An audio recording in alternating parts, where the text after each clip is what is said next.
Now, the Roma Wine Company of Fresno, California presents...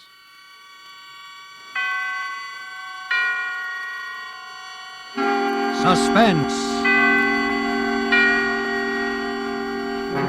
Tonight, Roma Wines bring you the suspenseful play called The Taming of the Beast, starring Nancy Kelly and Helmut Dantine. Suspense is presented for your enjoyment by Roma Wines. That's R-O-M-A, Roma Wines. Those excellent California wines that can add so much pleasantness to the way you live, to your happiness in entertaining guests, to your enjoyment of everyday meals. Yes, right now a glassful would be very pleasant, as Roma Wines bring you a remarkable tale of suspense.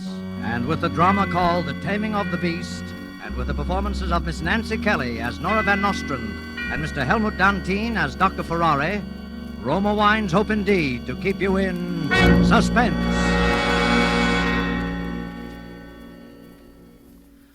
I knew what kind of woman Nora was the minute I laid eyes on her. She was very beautiful, equally neurotic and utterly heartless. She was the kind of a woman who wants everything, gives nothing, and still thinks she's a passionate bargain for any man. Completely unconscious of the fact that her only real motivation in life is to humiliate, dominate, and finally destroy any man she can get her hands on. But that didn't matter either. You see, she had $3 million. And I'd already made up my mind, if my plans worked out, that I was going to kill her.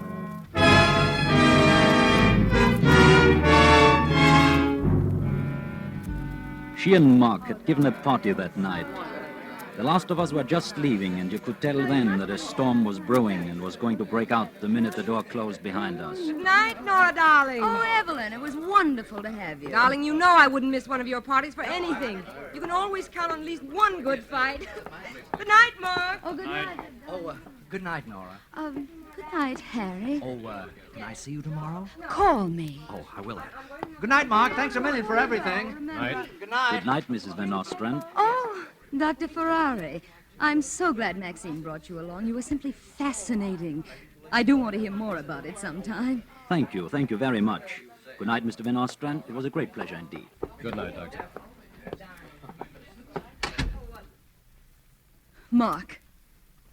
Mark, must you insult everyone that I ever bring into this house? Me? I didn't insult anyone. Well, maybe you didn't slap anyone across the face with your gloves, but you might just as well have. Well, maybe I might at that. And what does that mean? Nora, for your information, and I mean this very sincerely, it's apt to stir up some pretty primitive adrenal reactions when a man sees some handsome heel trying to make a date with his wife right under his very nose. Mark, how utterly childish. What are you thinking of? It's not what I'm thinking of, it's what he's thinking of, and you know what it is. Well, what if he is? He's only human. And if you're insinuating I'm that not insinuating anything. If I thought that... What do you expect me to do while you're downtown all day? Sit around home playing housewife? You know I'm not that kind of a person. You promised me when we were married. I know, Nora, I know. I'm sorry. It's just that I'm a little jealous. Can't you see that? Because I love you. Okay? No, Mark. I think we ought to have a very thorough talk about the whole thing. All right, darling, but not tonight. I'm tired. Not tonight. I'm tired. That's what you always say every time I want to discuss anything with you. It's all right when you want to sit up all night and talk, but when it's a question of my problems and my friends... What do you mean, your friends? I've never heard you say a decent word about any one of them in your life, unless you wanted to pick a quarrel Mark, with me. Don't you shout at me. All right, but... I'm certainly not the one who's trying to pick a quarrel. I'm simply trying to get you to adopt a reasonable attitude. Well, you're not trying to be reasonable. You're just trying to make me out a heel because I don't like that bunch of sponging, neurotic... Who pays for the parties we give? Who bought and paid for this house that you're living Nora. in? I did. And I don't notice you leaning over backwards. I'm your husband, Then stop torturing me. Stop preaching. Stop telling me what I ought to do and try to be decent yourself once in a while. Not preaching. Shut up! I won't stand for this, Won't Nora. you? Well, then maybe you won't stand for this either. Nora. For this. Nora, I warn you, stop throwing those glasses around. What will you do? What will you do? What will you Nora, do? you're out of your mind. You're sick or crazy. All right, I'm crazy. See, I'm crazy.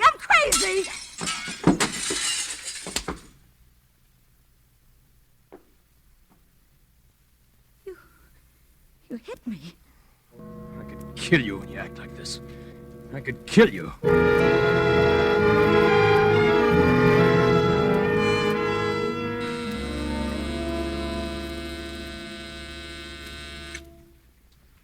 Yes, what is it? Dr. Ferrari, Mr. Mark Van Nostrand would like to see you.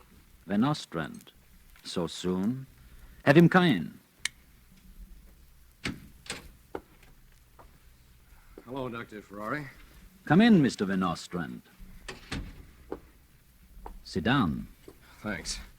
Say, I'm afraid I didn't make a very good first impression as a host last night. Oh, that's all right. A man in my profession never goes on first impressions anyway. No, I suppose not. But if there was anything that... Well, I guess without realizing it, I was a little disturbed even then. About your wife. How did you know? Oh, it's rather obvious. You're a sane, sober, well-adjusted sort of man, while Mrs. Van Nostrand is inclined to be more volatile, You mean neurotic, don't you? if you prefer, and if you know what the word means. I think I do. Very well, then. Yes, Mrs. Van Nostrand is very definitely neurotic, but most of us are, more or less. Doctor, I'm not trying to blame her. I know there are causes behind these things, and I love Nora. I don't know how I could go on living without her, and I mean that quite literally. Of course you do. At first, I was able to cope with it all right, but now I'm beginning to lose my grip. Like last night. We had a terrible quarrel after all of you'd left. We made it up, of course, but, well, this time it really shook me. It frightened me. Yes. I'd suggested a couple of times before that maybe she ought to go to a doctor, some nerve specialist or something, but it always made her so furious that Well, anyway, after hearing some of your conversation last night, some of the results you'd had, well, I thought, what could I lose? I'd try again. And so you did. Yes, and I was never so surprised in my life. She agreed. Well, of course, we often find that meeting people socially is very helpful in overcoming resistance. Yeah, that's what I thought I was. Doctor, you can help her, can't you? I don't know what I'd do if... If Mrs. Van Nostrand herself will cooperate, yes, I can. Swell. She's here with me, waiting outside. Shall I bring her in? Please do. Nora, Yes? come in, will you, darling? How do you do, Mrs. Van Nostrand? Hello, Dr. Ferrari. I suppose Mark has convinced you by this time that I'm mad as a hatter. Oh, no, darling. In our profession, Mrs. Van Nostrand, we don't go on hearsay evidence. Well, I guess there's no sense in my hanging around.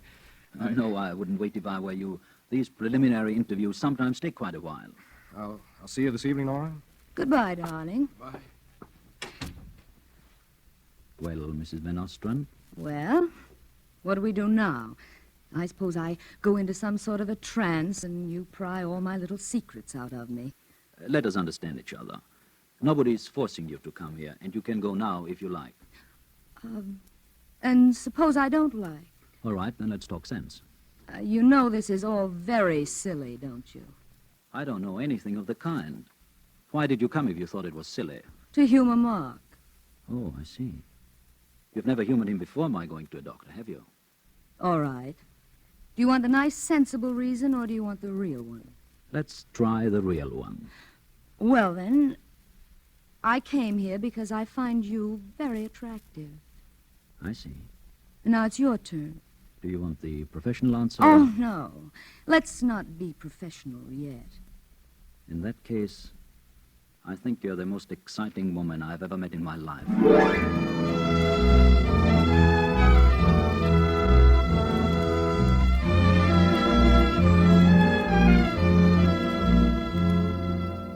For Suspense, Roma Wines are bringing you as stars Miss Nancy Kelly and Mr. Helmut Dantine, whom you have heard in the first act of The Taming of the Beast, a radio play by Charles Smith and Robert Richards, which is Roma Wines' presentation tonight of Suspense.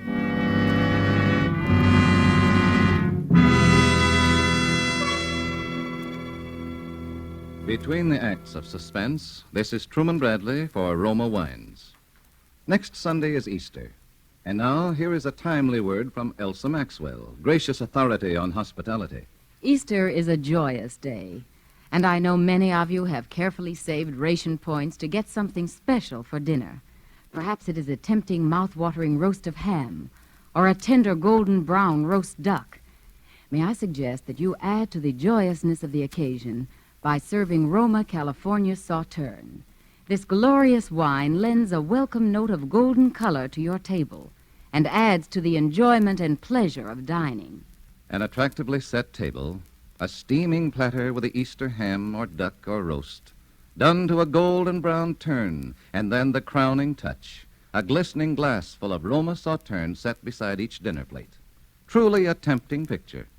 And Roma Sauterne is the gracious note that makes your dinner truly enjoyable. You'll enjoy its fragrant delicateness and delightful bouquet. Like all the Roma wines, this masterpiece of the wine grower's art has unvarying goodness, the happy result of selected grapes, picked at the very peak of their flavor in California's choicest vineyards, guided to perfection by the ancient skill of Roma's famed wineries. Serve Roma wine this Easter. Serve it regularly. Remember, more Americans enjoy Roma than any other wine. R-O-M-A, Roma wines. And now Roma Wines bring back to our soundstage Nancy Kelly as Nora Van Nostrand and Helmut Dantine as Dr. Paul Ferrari in The Taming of the Beast, a play well calculated to keep you in suspense.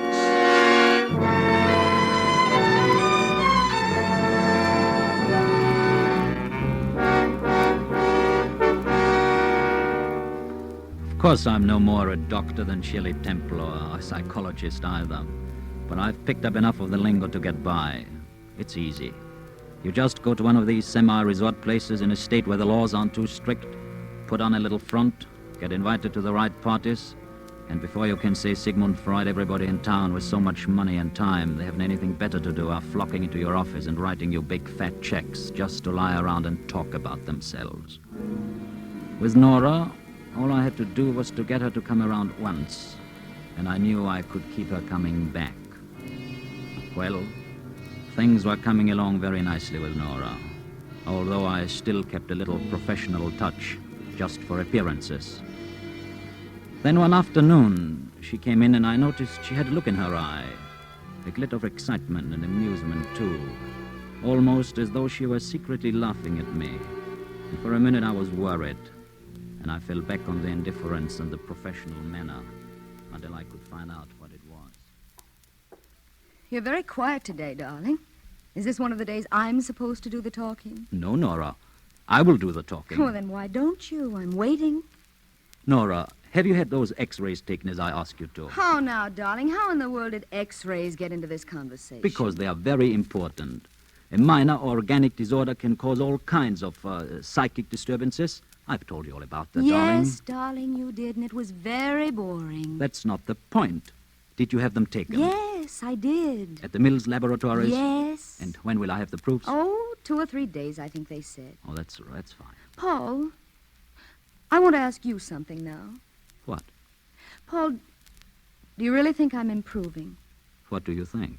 Oh, well, I feel more vital, more alive, more exhilarated than I have for, years. Do you really think it's you? What do you think? Well, I think maybe yes. Nora, perhaps the time has come for me to have a little talk with you about some things that I haven't been sure you were quite ready for up to now. Darling, you're really pretty attractive, aren't you? Nora, as you become a more adjusted person, a more complete and more developed person, you must expect certain changes in your attitude towards your environment and your life and... I'll certainly feel cheated if there aren't. What are you getting at, Paul? Nora, you must expect, as you become adjusted, that relationships with people who are no longer as adjusted as yourself will no longer be entirely satisfactory to you. Oh, relationships such as marriage? Yes, quite, Nora. This is a proposal, isn't it, Paul? What, Nora? Yes. Yes, I think it is. And I think what you're really trying to tell me and haven't the courage to say is that I've got to get Mark out of the way. I didn't say that, Nora. Well, that's what you meant, wasn't it? But you don't need to worry, Paul. Worry? Now, I suppose it really isn't fair. I suppose I really should have told you as soon as I came in. Told me what? Yes, I know I should have. You must be able to confide in your analyst. Isn't that the idea? Nora, what are you talking about? About Mark. What about Mark? Mark shot himself as I was leaving the house about 20 minutes ago.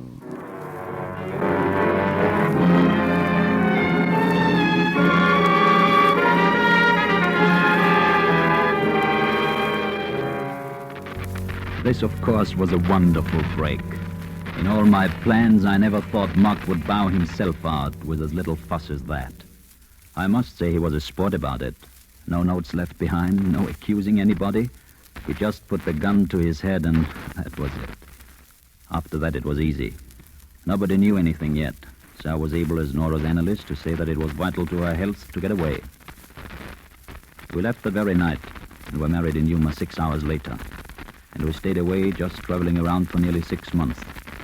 For Nora had the big house and everything back home, so of course, finally we went back.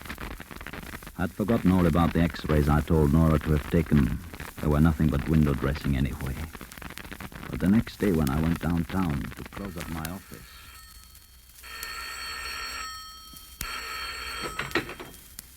Dr. Ferrari speaking. Who? Oh, yes, Mills Laboratories, yes. Yes, of course. Oh, yes, x-rays for Mrs. Ferrari. Yes, well, what is it? Tell me. What? Oh, this is terrible. Are you sure? She's my wife, you see. I'm very sorry. Forgive me, yes. Listen, you must promise me one thing. Promise me that you won't tell this to another living soul, absolutely to no one. You understand that? Thank you very much. You might as well send them around to my house.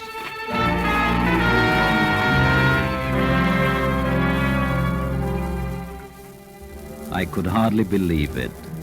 Because, you see, I hadn't really made up my mind yet when I was going to kill Nora, or how. I only knew for a certainty that she would become unbearable eventually, and then I would have to do it. But now, there was my answer. The breaks were coming my way all right and fast. Of course, Nora became more and more difficult, just as I'd known she would, but I could stand anything now. That is, I thought I could. But one day I went into my study. I'd closed my office, but the big stud in the East Wing did come in handy every so often, and I always kept it locked. Only this time, when I unlocked the door and went in, there was Nora. Oh?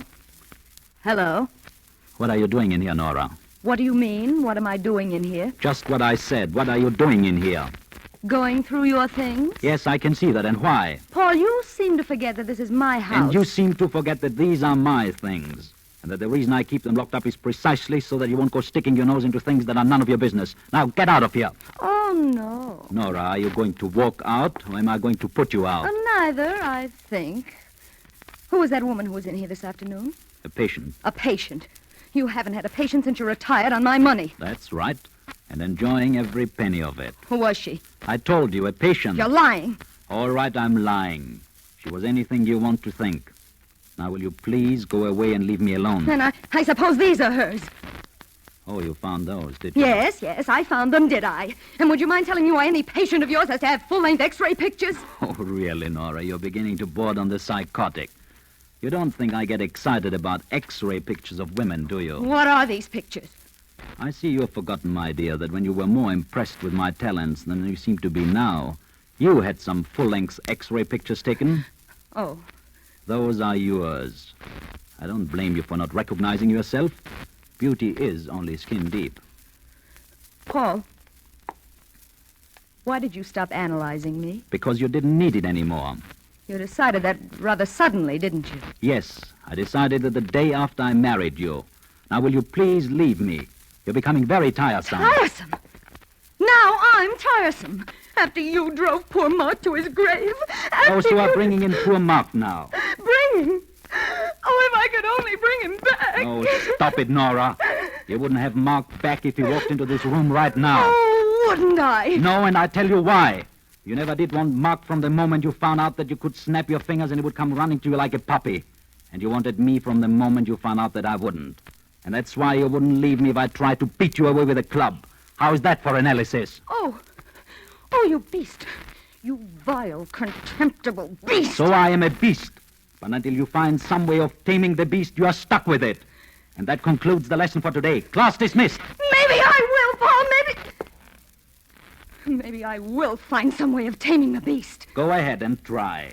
And in the meantime, you might try being a little more like a human being yourself in the short time you have got left. What do you mean? What I say. What do you mean? All right, Nora. I've tried to keep it from you, But maybe you have got that coming to you, too. Paul, what are you saying? It's not what I'm saying. It's what those x-rays are saying. And if you don't believe me, take them to any doctor. I asked you what you were saying. Why don't you tell me?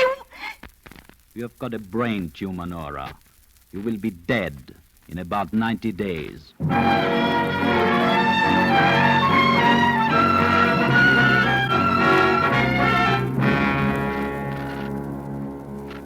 I suppose I shouldn't have told her, but I couldn't resist it. And I couldn't see that it would make much difference one way or the other.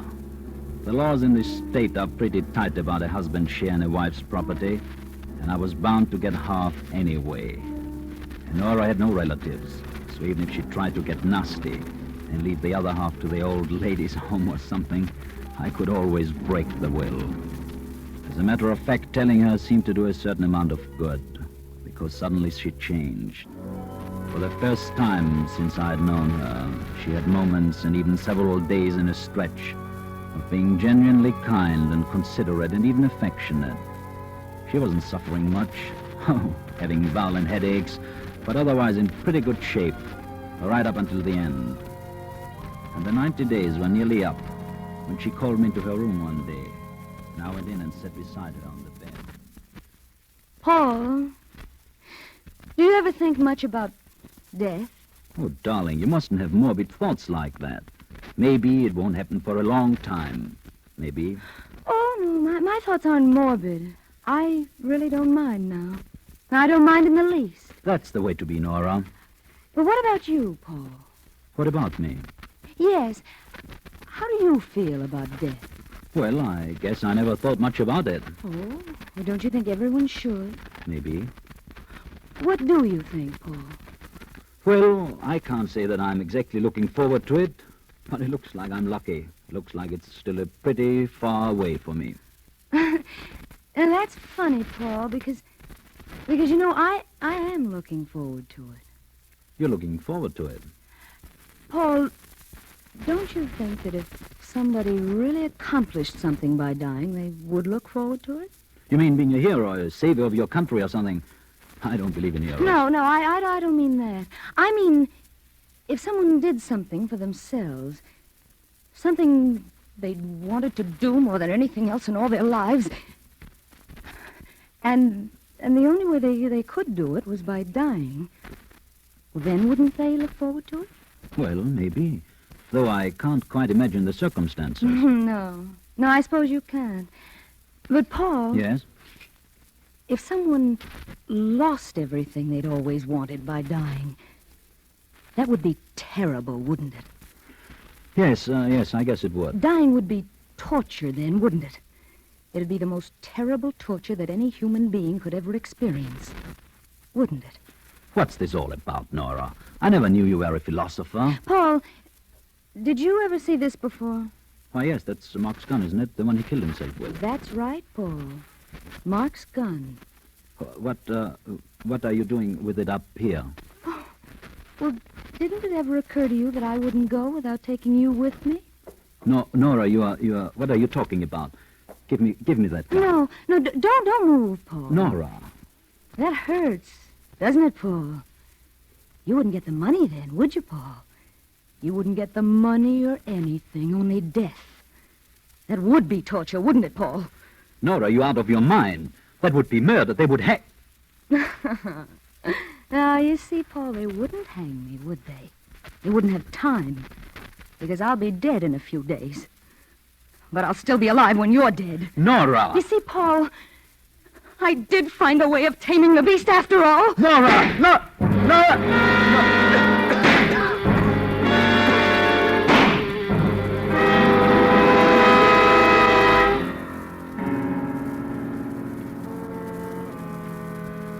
I'm going to die.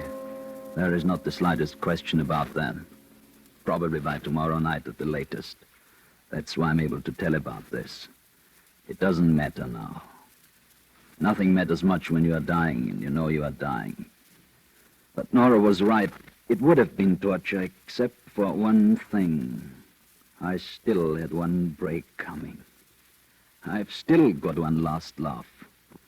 Because now I know how Nora is going to feel when she goes. Because she told me so herself. She told me what torture it would be. For me, she thought. Only it won't. It will be for her. Because it wasn't more than half an hour after she had shot me that the phone by her bed rang and she answered it in person. Hello? Mrs. Van Nostra, that is Mrs. Ferrari? Yes? Oh, thank heaven we've located you, Mrs. Ferrari. There's been a terrible mistake. Well, who is this? This is the Mills Laboratories. We took some x-rays of you last year, do you remember? Yes? Well, this has never happened before, but we were checking through our files today when we found out about the mistake. We sent you the wrong x-rays. The other patient just died, and that's how we came to find out about it. So, you see, Hello, Mrs. Ferrari? Mrs. Ferrari?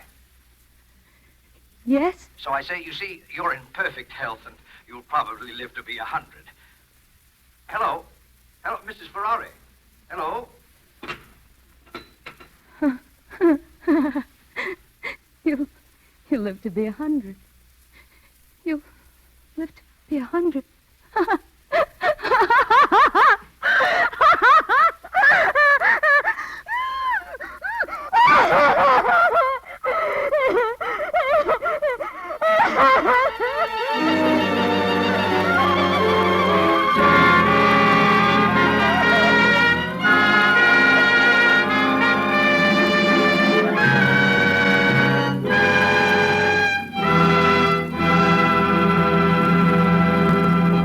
And so closes The Taming of the Beast, in which Roma Wines have brought you Miss Nancy Kelly and Mr. Helmut Dantin as stars of tonight's study in Suspense.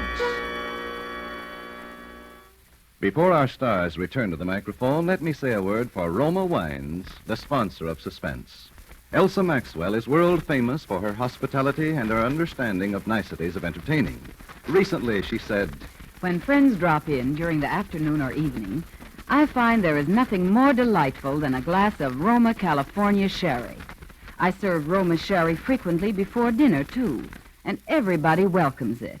Ideal for all occasions, with a glorious golden amber color that looks so tempting, and with a light nut-like flavor that always tastes so good. distinguished Roma Wines, always delightful, always unvaryingly good, yet cost only pennies a glass. And the next time you use vermouth, sweet or dry, use Roma vermouth.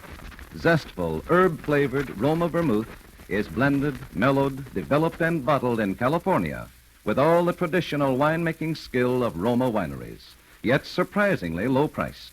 Try Roma vermouth soon, won't you? This is Nancy Kelly. It's always a really great privilege and delight to appear on Suspense. And tonight I enjoyed particularly working with Mr. Dantin, and I should like you to know that in person he isn't at all the unscrupulous kind of villain that he played tonight. But I guess you'll know that he isn't all bad if you've seen him in his current picture for Warner Brothers, Hotel Berlin. Thank you very much, Miss Kelly. And allow me, ladies and gentlemen, to say in returning the courtesy that it's the greatest possible proof that Miss Kelly is a wonderful actress if she made you believe she was as evil and ruthless as she seemed to be in the play. And I will make a plug too, Nancy. I know you will like to see her in the RKO picture, Betrayal from the East. And I think we've just time to pass along this very important word from our government. The armed forces need more nurses. If you're a registered nurse under 45, please recognize this need. You can wire for information to the Surgeon General, U.S. Army, Washington, D.C., or call your local Red Cross chapter. And if you cannot now qualify as an Army nurse, your services are urgently needed in essential civilian jobs. Suspense is produced, edited, and directed by William Spear. Next Thursday, same time, Dane Clark will be your star of Suspense. Presented by Roma Wines, R-O-M-A, made in California for enjoyment throughout the world. This is CBS, the Columbia Broadcasting System.